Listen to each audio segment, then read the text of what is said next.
everyone, welcome to our final presentation of our project for iTech 102. Our project title is called Hangman.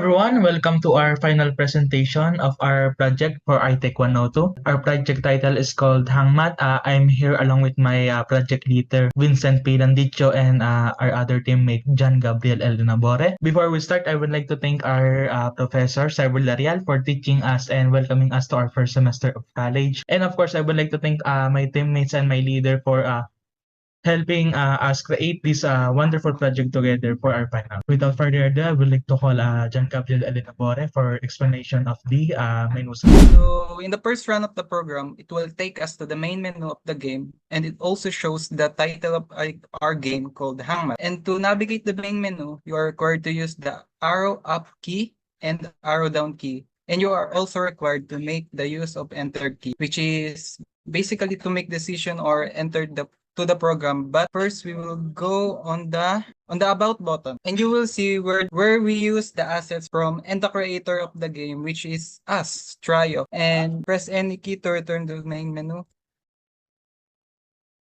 And to demonstrate the rules and the gameplay of our project, it will be demonstrated by Mr. Vincent Ladlicho. So in this section, we have the level selection. We have 3 difficulties. We have the easy, medium, hard. On the easy mode, we have the operators, minus, and plus.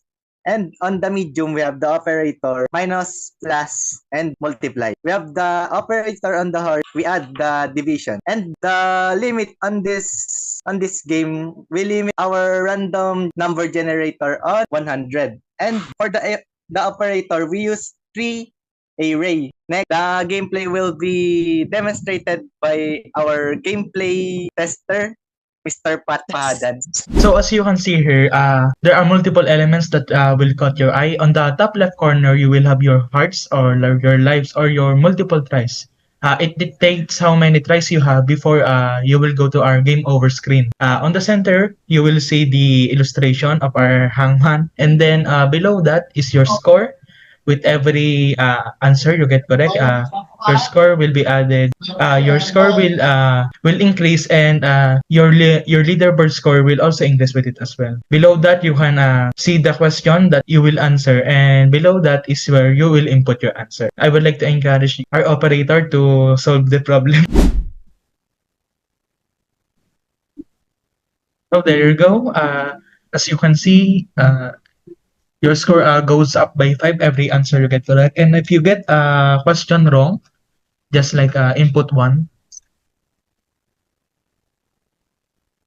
there you go. Your as you can see on the top left corner, your hearts will be reduced by 1. Therefore, you only have 4 tries left before you go to the game over screen. For the showing, just for the purpose of this video, we will go straight to the game over screen.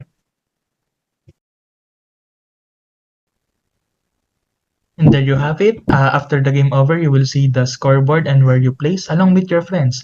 The scoreboard feature allows you and your friends to enter your game into the database to record it and see who has the higher score. And there goes that encompasses all the gameplay of our project. For additional information, I would like to call on our leader. For example, the limitations of our project and such. So for the error that we have on our programming,